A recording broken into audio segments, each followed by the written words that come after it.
Sa panahon ng kawalan ng katiyakan, may isang mensahe mula sa Diyos na nagbibigay liwanag sa ating landas, ang Revelation of Hope. Ito ay hindi lang isang serya ng pag-aaral sa Biblia, kundi isang paglalakbay tungo sa katotohanan, kapayapaan at buhay na walang hanggan.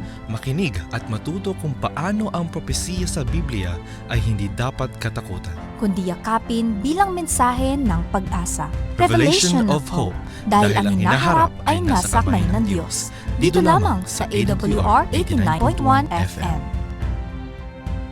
Ito po ang inyong kaibigan si Pastor Dan Malabad, bumabati sa inyo ng isang napakagandang gabi sa inyong lahat. Alam kong kayo po ay patuloy na tumutugay-gay sa programa ng Revelation of Hope, hatid sa inyo ng AWR 89.1 FM. Kayo po na aming mga kaibigan na patuloy na tumutugay-gay sa programang ito sa 89.1 ng AWR, kayo na nagmamaneho, ay binabati po namin kayo ng magandang gabi. Alam kong ang ilan sa inyo ay papauwi na, ang ilan naman sa inyo ay pupunta sa iba't ibang mga lugar. Sana po ay maging maayos ang inyong pagmamaneho, maging maingat kayo, makarating kayo ng maluwalhati at ligtas sa inyong mga tahanan. Doon po sa aming mga kaibigan na nanonood din sa kanilang mga tahanan. Alam kong kayo po ay kanina pa naghihintay sa atin pong programa. Binabati po namin kayo ng isang napakagandang gabi. Sana ang gabing ito'y maging maayos at masaya sa bawat isa sa atin. At ganoon din po sa mga nanonood sa atin pong FB Live at YouTube. Magandang gabi po sa inyong lahat. Kung sakaling kayo po ay may mga katanungan o nais na maliwanagan sa atin pong pag-aaral, ay tumawag lamang po kayo o di kaya ay mag-text sa mga numerong akin pong babanggitin. 0917-174-2777. Ulitin ko po, 0917-174-2777. 0968-853-6607. Ulitin ko, 0968-853-6607.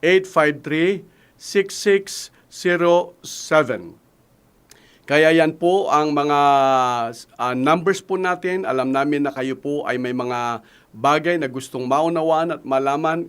Kayo lamang po ay magpahatid ng inyong tawag o di kaya ay teksto at kami po ay handang tumugon sa inyo pong mga kahilingan. Ngayon pong gabi ay napakaganda ang atin pong pagtatalakay sapagkat atin pong bubuksan ang Biblia sa kung saan ituturo at ipapaliwanag sa atin kung paano po natin maunawaan ang kalooban ng Panginoon sa atin pong buhay. Ang unang paksa na atin pong tatalakay ngayong gabi ay meron pong pamagat na ang lihim ng hula. Alam po ninyo, ang hula ay tunay na napakahirap, lalo na't may kinalaman ito sa atin pong hinaharap. May mga nagsasabi nung unang panahon na ang kabayo daw ay mananatili at ang mga sasakyan na four wheels na binabanggit, ito ay parang palamuti laang. Yan po ang mga sinasabi ng mga tao nung araw. Sino po makakapagsabi na nung araw ay ang atin pong mga gumaganap sa pinilakang tabing ay ang mga taong hindi po nagsasalita? Ano ho? Na kung saan nagbibigay sa atin ng enjoyment at excitement na nanonood na kahit wala pong tinatawag na talkies o di kaya lumalabas sa kanilang mga bibig. Meron din pong nagsasabi na nung unang panahon ay iniisip nila na ang computers ay hindi po magiging saleable sa world market. Pero sa atin pong kapanahunan ngayon ay tayo po ay pinagagalaw ng computers, ng mga gadgets, ng mga teknolohiya na parabagang ni minsan ay hindi pa humagip sa atin pong isipan na mangyayari sa atin pong kapanahunan. Ang sabi pa ng ilan, nung araw ay ang telebisyon ay hindi, it won't last long because people will soon get tired of staring at a plywood box. Hindi daw magtatagal kasi ang tao ay mapapagod na saan? Sa kapapanood doon sa tinatawag natin plywood box. Pero ngayon, kung inyo pong mapapansin ay ang television or anything na gusto po natin malaman, makita, mapanood, ay kahit saan, kapag tayo ay merong cellphone, ay nagkakaroon tayo ng access at napapanood po natin lahat yan. Ano ho? Kaya ito yung mga bagay na kung saan nung unang panahon ay atin pong napakinggan na tila bagang nagsasabi na ang panahon na atin pong ginagalawan ngayon ay tunay na napakalaki ang kaibhan kaysa nung mga nakaraang mga taon sa atin pong buhay. Alam po ba ninyo na sa Biblia, ang mga propeta na sumulat ng sinaunang mga kasulatan ay gumamit po ng mga simbolo at mga alituntunin upang ilarawan ang mahigit 1,000 nakakasindak na hula sa Biblia. Ang katanungan na nais po nating malaman ay ano ang hula ng mga propeta sa Biblia tungkol sa atin pong kapanahonan. Alalahanin po ninyo na ang panahon na atin pong kinabubuhayan ngayon ay malaki ang kaibhan. Ang panahon na ating kinabubuhayan ngayon ay panahon na parabagang napakabilis ang paglipas ng bawat segundo, minuto, oras, araw, linggo at taon na hindi po natin namamalayan. So ano ba ang binabanggit ng mga propeta sa Biblia patungkol sa ating kapanahunan na kinabubuhayan ngayon? Ang mabilis na paglago ng teknolohiya at bilis na pagtakbo ng buhay. Alalahanin po ninyo na tayo ay nabubuhay na sa isang tinatawag po natin na highly technological era. Panahon na kung saan ang tao sa ngayon, kung hindi po natin alam kontrolin, ay pinapagalaw at pinapaikot tayo ng mga gadgets na atin pong araw-araw na hawak. Ang pagsasama ng mga kapangyarihan ng reliyon at politika, ito po ay nagdudulot ng digmaan o di kaya ay ng pagkasira. Ang mga sakim at mapagsamantalang namumuhunan na nagpapasahod ng mura sa mga mahihirap. Ang pansanlibutan pagbagsak ng ekonomiya, ang pagkawasak ng kapaligiran, ang pagbuo ng pangbuong mundong politika at globalisasyon. Lahat po ito ay katanungan sa kung ano ang sinasabi ng Biblia tungkol sa atin pong kapanahunan. Ano nga ba ang susi para atin pong mabuksan ang lihim ng propesiya o di kaya ay hula? Tayong lahat ay merong question mark sa kung ano ang kasagutan ng lahat ng mga bagay na atin pong nakikita, napapanood, nararanasan araw-araw. Alam po ba ninyo na tanging ang Biblia lamang ang merong susi upang atin pong mabuksan ang lihim ng hula o di kaya ng propesiya? Ang tanong marahil na atin pong dapat malaman ay sino ang may karapatan lamang na malaman ang inaharap? Sino po? Tingnan nga ho natin, sangayon po sa aklat ng Isaiah 46, talatang 9 at 10. Ang sabi ay, inyong alalahanin ang mga dating bagay ng una, sapagkat ako'y Diyos at walang liban sa akin. Ako'y Diyos at walang gaya ko, na nagpapahayag ng wakas mula sa pasimula at mula ng mga unang panahon at ang mga bagay na hindi pa nangyayari. So narito po ang Diyos mismo at wala nang iba gaya niya na siya lamang po ang nagpapahayag ng wakas mula sa pasimula. Ang mga manghuhula at mga astrologo ay nagsubok na rin pong hulahan ang hinaharap ng mga libong taon na ang mga nakaraan. At milyong-milyong mga tao sa ngayon ang nagbabasa ng tinatawag po natin na horoscope para lamang kanilang malaman, matuklasan kung ano ang kanilang inaharap o di kaya yung kung ano ang kanilang magiging future. Sila ba'y yayaman? Sila ba'y makakatapos ng pag-aaral? Sila ba ay magiging matagumpay sa mga transaksyon o di kaya sa kanilang mga negosyo? Marami pong mga tao, hindi lamang kaunti marami, milyong-milyong mga tao na kanilang binabasa at inaalam araw-araw kung ano ang magiging kapalaran nila sa araw na yan. Alam po ninyo, ang ating pong panahon ay nagsasabi na tayo ay malapit na sa katapusan ng sanlibutan. Ang sabi ng aklat na atin pong binasa, tanging ang Diyos lamang ang makapagsasabi sa atin ng hinaharap at wala ng iba. Ang Diyos na may kapangyarihan, siya lang ang binabanggit ng Biblia na makapagbibigay sa atin ng unawa sa kung ano ang inaharap at mangyayari sa atin pong inaharap. Kaibigan, mahigit 1,000 mga hula at 3 bahagi ng Biblia ay nakatuon sa propesiya, ay pwede nating hamunin ang Diyos at subukan kung siya ay tunay na makapagsasabi ng inaharap. So, nariyan binabanggit po si Haring Cyrus. Kanyang ipinag-utos ang pagtatayo ng templo ng mga Hudyo bilang bunga ng propesiya na nakasulat sa mga aklat ng Daniel at aklat ng Asayas at ganun din po ang aklat ng Jeremias. Nariyan din po si Alexander the Great na kanyang iniligtas ang lungsod ng Jerusalem mula sa pagkawasak at pagsamba sa kanilang templo pagkatapos na pakitaan siya ng aklat ng propesiya ni Propeta Daniel. Maging ang atin pong Panginoon, nagsabi rin sa kanyang mga alagad na kailangan pag-aralan at unawain ang aklat ni Daniel. Ang kanyang buhay, ang kamatayan ng Panginoon ay naayon sa mga hula na nasusulat po sa lumang tipan. Si Ronald Reagan, na siyang gumawang kasama ni Pope John Paul II upang ibagsak ang komunismo, sapagkat natatakot siya sa digmaan ng Armageddon ayon po sa propesiya. Adolf Hitler, hayagan po ang kanyang pagkontra sa aklat ni Daniel at sa Diyos ng Biblia. Nariyan si Saddam Hussein, na siyang naniniwala na siya ang makabagong katuparan bilang karakter sa aklat ni Daniel na walang iba kundi si Haring Nabucodonosor ng Babylon. Ang tanong na dapat po din po nating maunawaan ay, kanino ba ipapahayag ng Diyos ang kanyang mga lihim?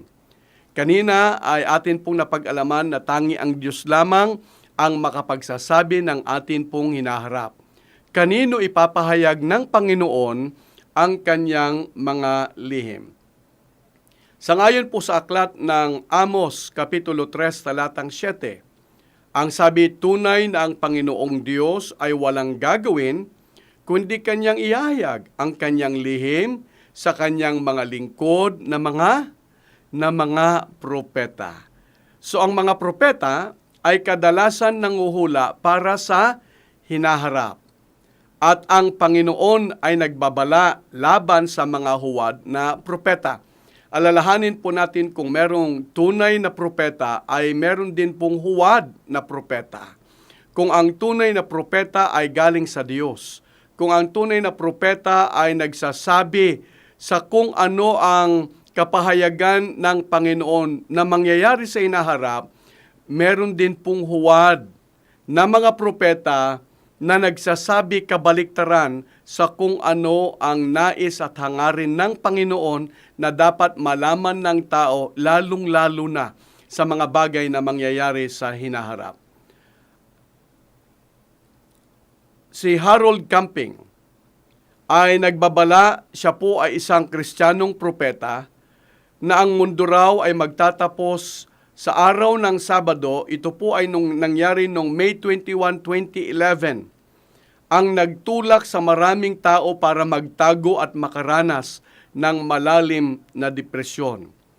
Ito po ay huwad na propeta na kung saan siya ay nagbigay ng takdang araw at sandali para lamang malaman ng tao ang mangyayari sa inaharap. Subalit, ang sabi po rito ay dumaan ang maraming mga tao sa isang malalim na depresyon sa kanilang buhay. Bakit? Sapagkat sila ay nabigo doon sa hula ng isang huwad o di kaya ay peke na propeta. Alam po ninyo, ang Biblia, ang tanging basihan lamang para subukan natin ang tunay at huwad na Biblia. Wala naman po tayong magiging gabay araw-araw sa atin pong buhay, kundi ang salita ng Panginoon. Dahil ang salita ng Panginoon ang magbibigay sa atin ng liwanag at tamang direksyon sa atin pong buhay para masubukan natin kung alin talaga ang tunay at peke, ano talaga ang tunay at huwad, ano ang tama at ano ang mali. Atin pong tutunghayan yan sa patuloy na pag-aaral natin ng salita ng atin pong Panginoon. Kailan po ba mahahayag ang mga lihim ng hula o di kaya ay propesiya? Sangayon po sa aklat ng Daniel, Kapitulo 12, talatang 4. Ngunit ikaw, O Daniel, isara mo ang mga salita at tatakan mo ang mga aklat hanggang sa panahon ng kawakasan. Marami ang tatakbo ng paruot parito at ang kaalaman ay lalago. So, ibig sabihin ay ang nasusulat sa hula o di kaya propesiya ay bubuksan ito sa panahon ng kawakasan. So malalaman po natin kung kailan yung binabanggit ng panahon ng kawakasan. Ang aklat po ng Apokalipsis o di kaya sa English ay Revelation, ito po ay galing sa salitang Grego na apokalupto na ang ibig sabihin po ay ihayag ang lihim. Kaya nga sa Biblia, ang huling aklat ng Biblia ay ang aklat ng Apokalipsis. So ang aklat po ng Apokalipsis ay kapahayagan ng mga lihim, lalong-lalo na po ng hula na nakasulat sa aklat ni Propeta Daniel sa Lumang Tipan. Ulitin ko ano ho, ang aklat po ng Apokalipsis ay paghahayag ng mga lihim ng hula na nasulat sa Lumang Tipan. Paano po ba inihahayag ng Diyos ang kanyang mga lihim sa mga propeta? Sangayon po sa aklat ng Bilang Kapitulo 12, talatang 6, at kanyang sinabi, dinggin ninyo ngayon ang aking mga salita, kung mayroon sa gitna ninyo na isang propeta, akong Panginoon ay pakikilala sa kanya sa pangitain, nakakausapin ko siya sa panaginip. So ito po ang dalawang kaparaanan ng Panginoon ng langit upang ipahayag ang kanyang mga hula o di kaya ay propesiya. Ang una ay pangitain, ang ikalawa ay panaginip. Ang panaginip ay kapag ikaw ay natutulog at ikaw ay nanaginip, yun po ang isang kaparaanan ng langit upang ipahayag ang mga bagay na mangyayari sa inaharap. Ang pangitain naman ay hindi nangangahulugan na ikaw ay natutulog o di kaya nakapikit ang iyong mata, maging ikaw ay gising, mulat ang iyong mata, ay merong kaparaanan ng langit para lamang ipahayag ng Panginoon sa iyo with your naked eyes na makikita mo kung ano yung mga mangyayari sa inaharap. Ano baga ang layunin ng propesiya sa Biblia? Sangayon sa aklat ng 1, Kapitulo 14, talatang 29, at ngayon ay sinabi ko sa inyo, bago mangyari, upang kung ito'y mangyari, ay magsisampalataya kayo. So, kaibigan, ito ho ang nais ng Panginoon, na tayo ay dalhin sa patuloy na pagtitiwala at pananampalataya sa kapangyarihan ng atin pong Panginoon sa kanyang pagpapahayag ng mga bagay na mangyayari sa hinaharap, na kung saan wala tayong dapat ipangamba, ikabalisa, ikatakot, sapagkat ang mga bagay na nangyayari sa atin pong hinaharap ay upang dalhin ikaw at ako, kaibigan, sa lubos na pagtitiwala sa mga pangako ng Panginoon sa kanyang mga salita, para lalong mapatibay ang atin pong relasyon at pananampalataya sa atin pong Panginoon. Yan ang kanyang hangarin. Ang pangunahing layunin pa ng propesiya ay upang bigyan ang tao ng lubos na pagtitiwala sa Diyos ng Biblia. So kaibigan, ang mga propesiya na atin pong tinatalakay, ang pangunahin pong layunin nito ay upang ikaw at ako ay ilapit sa Panginoon, upang ikaw at ako ay magtiwala sa Diyos ng Biblia, upang ikaw at ako ay magkaroon tayo ng katatagan at tibay sa ating kalooban sa kung papaano po natin haharapin ang mga hamon sa atin pong buhay araw-araw at yung mga bagay pa na mangyayari sa atin pong buhay. Kaya nga kung nilalang ng Diyos ang nakaraan at nakikita ang hinaharap, ay pagtitiwalaan natin siya na kaya niyang ingatan at pangalagahan ang buhay mo ngayon, kaibigan. Salamat sa kapanatagan ng pangako ng langit na ang Diyos ay Diyos na mapagkakatiwalaan natin sa hirap at ginhawa. Diyos na po pwede nating sandalan, sandigan, na sa anumang paraan hindi niya tayo pababayaan, iiwanan man, sapagkat siya na nangako sa atin ay tapat. Ano ang paraan na gagawin ng Diyos upang ihanay ang mga propesiyang ito? Alam po ninyo, ang mga katanungang ito ay mga simpleng katanungan, pero ito ang aakay sa atin para lubos po nating maunawaan kung ano ang nais ng Panginoon. Hangarin niya, kaibigan, sa iyong buhay, sa aking buhay, sa bawat pamilya na atin pong kinabibilangan. Sa aklat po ng Apokalipsis, Kapitulo 1, talatang 1, ang Apokalipsis po ni Hesukristo na ibinigay ng Diyos sa Kanya upang ipahayag sa Kanyang mga alipin ang mga bagay na kinakailangan mangyari sa madaling panahon. At Kanyang ipinaalam ito sa pamagitan ng mga sagisag at pagsusugo ng Kanyang anghel sa Kanyang alipin na si Juan. Kaya nga't kinakailangan, kaibigan, na mangyari sa lalong madaling panahon ang mga bagay nito. Alalahanin po natin na ang kapahayagan ng aklat ng Apokalipsis ay kapahayagan ng atin pong Panginoon, na siya ang nangangasiwa, siya ang nangunguna sa mga bagay na nangyayari sa atin pong buhay, maging sa atin pong inaharap. Alalahanin po natin na ang prophecy o propesiya, hula sa Biblia, ay ipinaalam sa atin sa madaling salita at inilagay sa mga tanda at mga simbolo. At ang marami sa mga simbolong ito ay naglalarawan katulad ng hayop, ng kulay, ng metal, o di kaya ay ng tao. Alam po ninyo, very interesting ang pag-aralan ang propesiya, lalong higit ang aklat ng Apokalipsis, sapagkat marami po tayong matutuklasan, malalaman na mga simbolo, na ang mga simbolong ito ay meron pong mga kinakatawanan. Kaya nga't magantabay lamang po kayo, sapagkat sa mga darating pang mga gabi, ay atin pong aalamin yung mga bagay na yan. Para po lamang sa inyong kaalaman, pahapyaw, nais kong banggitin sa inyo ang ilan sa mga simbolo na binabanggit po ng aklat ng Apokalipsis.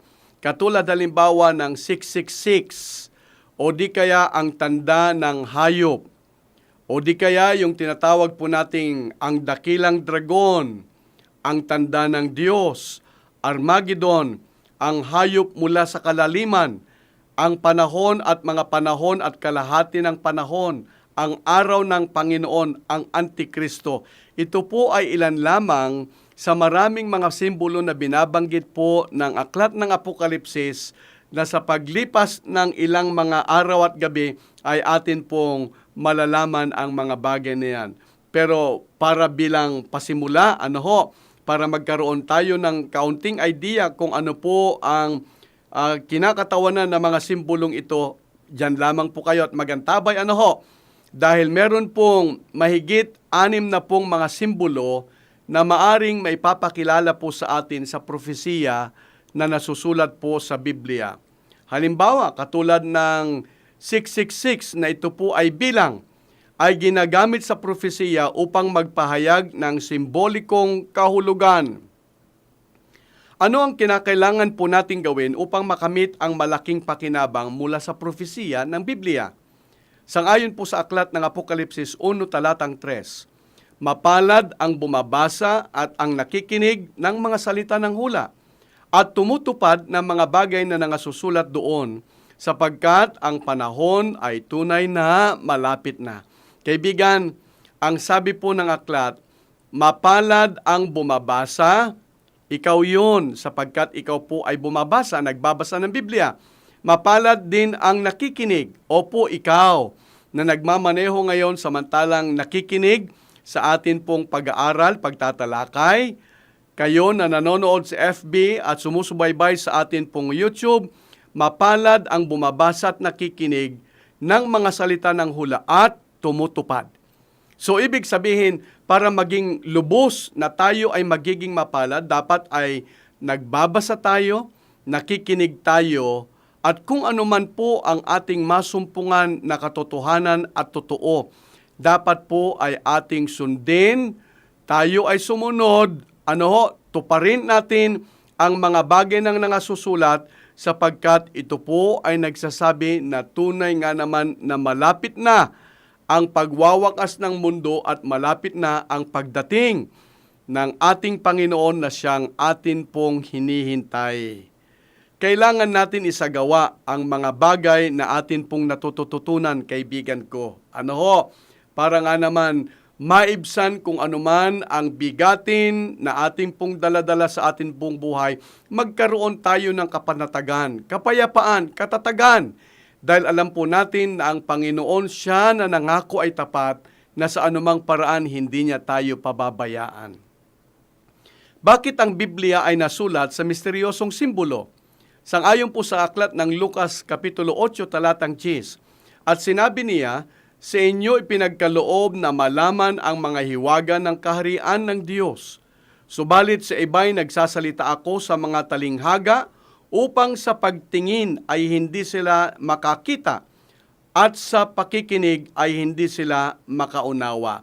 So ipinagkaloob sa atin ng Panginoon na malaman ang mga hiwaga ng kaharian ng Diyos. Salamat Panginoon sapagkat aming nararamdaman ang inyong pangunguna at pangangasiwa sa aming buhay.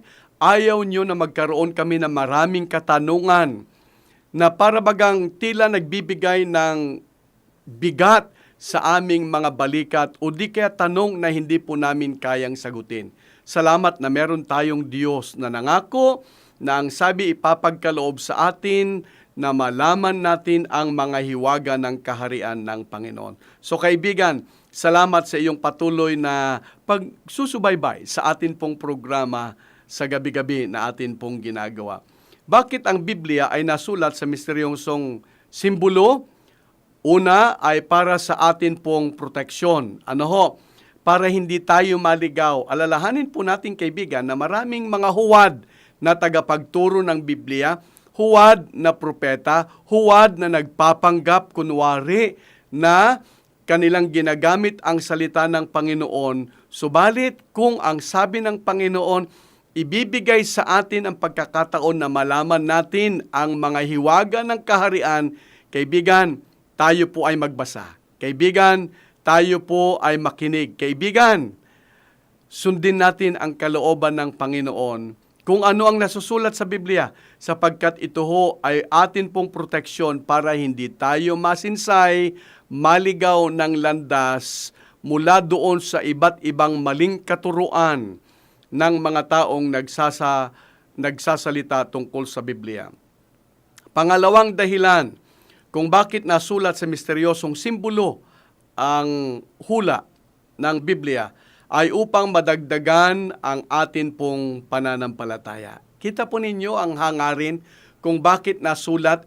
Ang dahilan kung bakit nasulat po ito sa mga simbolo, para nga naman ang mga tao ay hindi nila maintindihan. Subalit siya, na nag-aaral, nagbabasa ng Biblia, ipapaalam ng Panginoon kung ano ang mga kahulugan ng mga simbolong ito. Dahil kung hindi po dadaanin ng Biblia ang mga simbolo, ang tao ay para bagang libre lamang siya na magsalita, na kung saan ito naman ay out of context o di kaya wala doon sa tamang kahulugan na nais ng langit. Kaya nga't binigay ito sa simbolo upang tanging ang Panginoon lamang ang may karapatan na magpaliwanag at magpaunawa sa atin para lalong madagdagan ang ating pagtitiwala at pananampalataya sa Diyos na siyang may alam ng lahat ng mga bagay na nangyayari sa atin pong kapanahunan. Isa pang dahilan kung bakit nasulat ito sa misteryosong simbolo ay upang tayo ay magkaroon ng mabisang pakikipag-ugnay sa atin pong Panginoon. At wala nang iba. Sino baga ang pangunahing karakter o tao sa hulang ito? Sang-ayon po sa aklat ng Apokalipsis na atin pong nabasa kanina, ang kapahayagan po at ang tanging karakter ng aklat ng Apokalipsis ay walang iba kundi ang kapahayagan ng atin pong Panginoong Hesus. Bagaman ang mga hulay naghahanay na mga mangyayari sa inaharap, ang tuon ng hula sa Biblia ay walang iba, kaibigan, kundi ang atin pong Panginoong Hesus. Kaya nga't kung ang Panginoon ang tuon ng mga hula sa Biblia, kaibigan, kung atin pong susundan ang Panginoon at wala nang iba, hindi tayo maliligaw ng landas. Itutuwid niya ang ating mga lakarin sa atin pong buhay para lubos po nating maunawaan, kaibigan, kung ano ang nais at hangarin ng Panginoon sa iyong buhay. Opo, sa iyong buhay, sa aking buhay, sa buhay ng atin pong pamilya. Ano po ang mga susi upang atin pong maunawaan ang mga hula o di kaya ay propesiya? Una ay upang maunawaan po natin ang mga simbolo. Pangalawa, of course, ay manalangin tayo para sa spiritual na pangunawa. Kaibigan, hindi ganon kadali. Maging doon sa mga nagtuturo ng Biblia, hindi ganon kadali unawain ang mga nasusulat sa Biblia, lalong-lalo na may kinalaman sa hula. Kaya nga't kailangan po natin ang isang taus-pusong panalangin, paghingi ng tulong sa banal na Espiritu, upang siya ang maging gabay, patnubay sa atin pong kaisipan, sa atin pong puso, na atin pong maunawaan at matanggap ang kalooban ng Panginoon sa atin pong buhay. So, tayo po hinihikayat na manalangin. Para atin pong maunawaan ang mga propesiya ng Panginoon sa ating buhay. At tignan po natin ang mga hulang ito bilang posting palatandaan ng kapanahonan. So, ibig sabihin ang mga hulang ito ay ito po yung tinatawag po natin mga kilometer post o yung mga poste baga. Kung halimbawa ay pupunta tayo sa Batangas, along the way ay meron tayong mga madadaanan na mga kilometer post. Kung tayo po ay manggagaling sa Maynila, bawat kilometer post na atin pong nadadaanan, nagsasabi sa atin na tayo ay papalapit na ng papalapit sa atin pong destinasyon.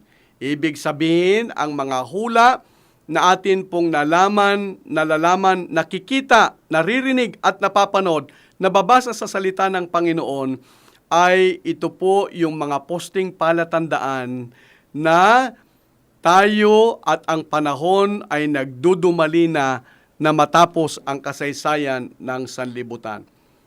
Isa pa na dahilan para atin pong maunawaan ay upang pahintulutan po natin ang Biblia na magsalita sa kanyang sarili. Ang ibig sabihin po ay hayaan natin ang Biblia ang magpaliwanag sa kung anuman ang katanungan na meron tayo. Dahil nakakapangamba at nakakatakot na kung hahayaan lamang po natin ang tao ang magpaliwanag sa atin, maliligaw tayo ng landas, kaibigan ko. Mapapariwara tayo. Sa halip na atin pong matuklasan ang katotohanan ay iba ang ating matutuklasan. Hindi pala yun ang kalooban ng Panginoon. Kaya nga pahintulutan po natin anuman ang atin pong mga katanungan sa buhay. Sa mga bagay na mga nangyayari, pahintulutan natin ang Biblia na magsalita sa kanyang sarili sapagkat ang kasagutan ng lahat ay nasa salita ng atin pong Panginoon. Ano po ang mga pangunahing simbolo ng hula? Nariyan yung hayop katulad ng aking pong nabanggit sa inyo kanina. Ng hayop, sang-ayon po sa aklat ng Daniel 7, talatang 17 at 23, ito po ay kumakatawan sa kaharian o di kaya ay kapangyarihang politikal. Katulad alimbawa ng kangaroos, na ang kangaroos, ito po ay simbolo ng Australia. Yung kiwi, ito po ay simbolo ng New Zealand. Yung springboks, ito po ay simbolo ng South Africans. Yung eagle o agila, ito po ay simbolo ng Amerika. Yung babae naman po na binabanggit ng aklat ng Apokalipsis na simbolo, ito po ay kumakatawan sa iglesia. Ayon po sa aklat ng Jeremias, Kapitulo 6, talatang 2. Yung tubig naman, sang-ayon po sa Apokalipsis 17, talatang 15, ito po ay tumutukoy o sumisimbolo sa maraming mga tao. Yung araw, sang-ayon po sa aklat ng Ezekiel 4, talatang 6, kapag sinabi kong araw, yung day, ito po ay kumakatawan o kaya ay sumisimbolo sa isang taon. So, mga kaibigan, kita po ninyo kaya nga't kung hindi po natin papahintulutan ang Biblia ang magsalita at sumagot sa atin pong mga katanungan, masisinsay at maliligaw po tayo ng mga huwad ng mga propeta at tagapagturo.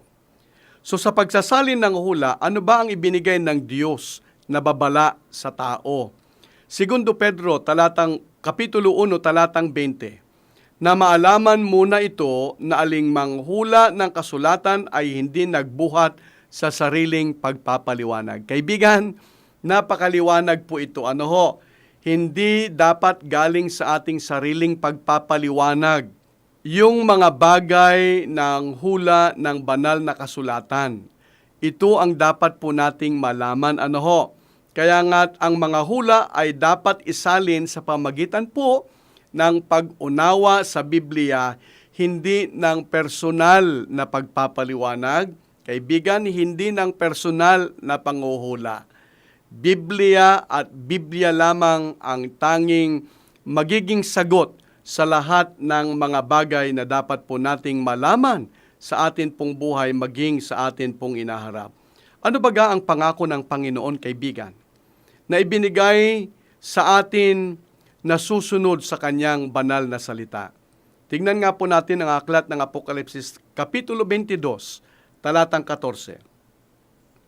Mapapalad ang naguhugas ng kanilang damit upang sila'y magkaroon ng karapatan sa punong kahoy ng buhay at makapasok sa bayan sa pamamagitan ng mga pintuan.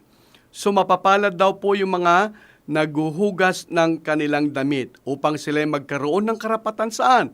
Sa punong kahoy ng buhay. At makapasok, saan po? Sa bayan sa pamagitan ng mga pintuan. Alam po ninyo, kaibigan, ang pangako ng Biblia sa iyo at sa akin ay kaloob na buhay na walang hanggan. Please take note of that sapagkat ito po'y napakahalaga. Ang pangako ng Biblia para sa iyo at sa akin, kaibigan, opo, sa bawat isa sa atin, ay walang iba kundi ang kaloob ng buhay na walang hanggan. Kung ito ay atin pong tatanggapin, pag-unawa sa mga hula, ang tutulong sa atin upang malaman na mahalin ang Diyos ng higit at magbigay sa atin ng maliwanag na direksyon sa kapanahonang ito na atin pong kinabubuhayan sa nagtatapos ng kasaysayan ng atin pong mundo. Salamat, Panginoon, sa pangako. Pangako na nagbibigay sa amin ng kasiguruhan, ng katiyakan, walang iba kundi ang kaloob ng buhay na walang hanggan.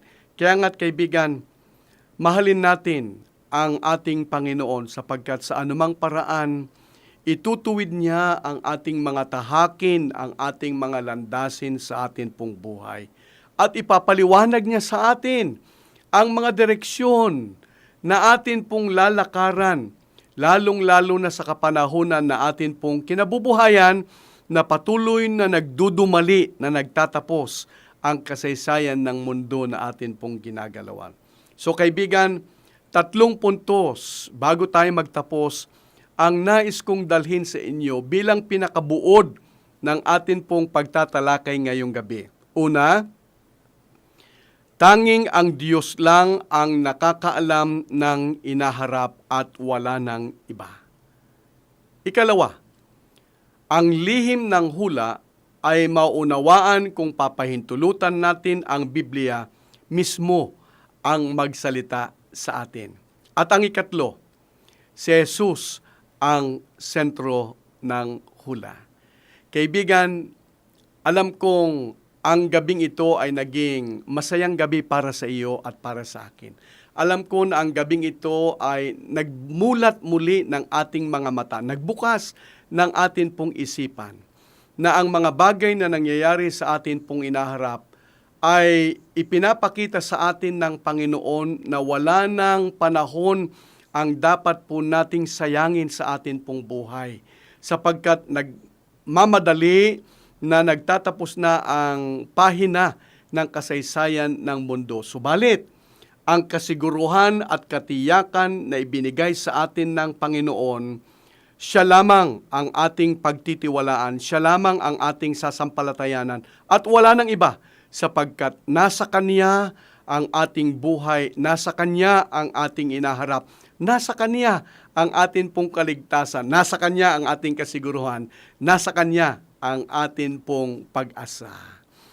At hayaan po natin ang Biblia mula ngayon at sa bawat gabi na atin pong pag-aaral ang magpaliwanag sa atin. At ako po'y naniniwala, kaibigan, na hindi tayo ililigaw ng salita ng Panginoon, bagkus aakayin tayo araw-araw sa pagkilala at pagkaalam sa kung sino ang Panginoon dapat sa atin pong buhay, na siyang maghari at manguna at mangasiwa upang magkaroon ng direksyon at kapanatagan ang atin pong buhay samantalang tayo ay umaharap sa mga bagay na nangyayari sa atin pong inaharap.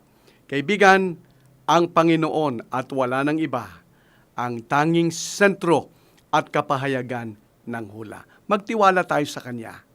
Nasa Kanya ang atin pong buhay, nasa Kanya ang ating kasiguruhan, nasa Kanya, kaibigan, ang kasagutan ng lahat ng bagay, katanungan na marahil ay gumugulo sa atin pong isipan.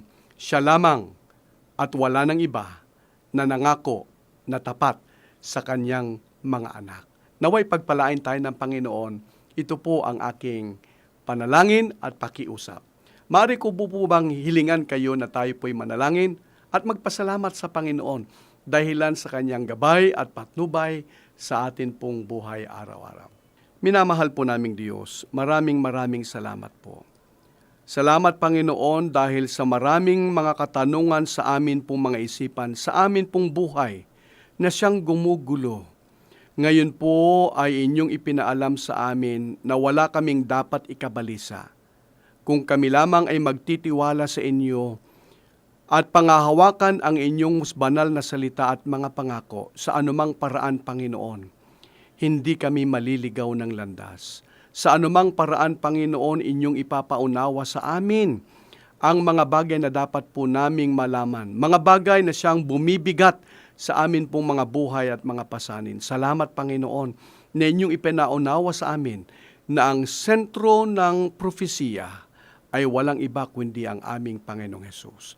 Panginoon, ingatan po ninyo ang lahat ng amin pong tagapakinig. Yung mga nagmamaneho ng kanilang sasakyan samantalang nakikinig, ingatan po ninyo sila, Panginoon. Dalhin po ninyong maluwalhati at ligtas sa kanilang mga tahanan. Ang amin pong mga kaibigan, mga magulang na nakikinig, samantalang sila ay nasa kanilang mga tahanan, Panginoon, patuloy nawa po ninyo silang lingapin. Akayin po ninyo sila sa kanilang pagnanasang malaman at matuklasan ang katotohanan. Masumpungan nawa nila, Panginoon, ang daan patungo sa kaligtasan. Yan ay walang iba kundi ang aming Panginoon. Ganon din po sa mga nanonood sa Facebook Live at sa YouTube. Panginoon, pagpalain po ninyo sila. Kaming lahat ay patuloy po ninyong akayin sa isang buhay na mapayapa, isang buhay na mapanatag, isang buhay na nagtitiwala sa inyong mga pangako at kapangyarihan, sapagkat sa anumang paraan, hindi po ninyo kami pababayaan. Tanggapin nga po ninyo ang aming panalangin alang-alang sa pangalan ni Jesus. Amen. Muli, mga minamahal po naming mga kaibigan, kung kayo po ay may mga katanungan sa atin pong naging pag-aaral, ngayon pong gabi ay malaya po kayong tumawag o di kaya mag-text sa amin sa mga numerong akin pong babanggitin, 0917-174-2777, 0917-174-2777, 0968-853-6607. 0968-853-6607. At kami po ay handang tumugon at magbigay ng kasagutan sa kung anuman po ang mga bagay na nais po ninyong malaman sa atin pong pagtalakay ngayong gabi. Salamat po ng marami. Sa panahon ng kawalan ng katiyakan, may isang mensahe mula sa Diyos na nagbibigay liwanag sa ating landas, ang Revelation of Hope. Ito ay hindi lang isang serya ng pag-aaral sa Biblia, kundi isang paglalakbay tungo sa katotohanan, kapayapaan at buhay na walang hanggan. Makinig at matuto kung paano ang propesiya sa Biblia ay hindi dapat katakutan. Kundi yakapin bilang mensahe ng pag-asa. Revelation of Hope, Dahil ang hinaharap ay nasa kamay ng Diyos. Dito lamang sa AWR 89.1 FM.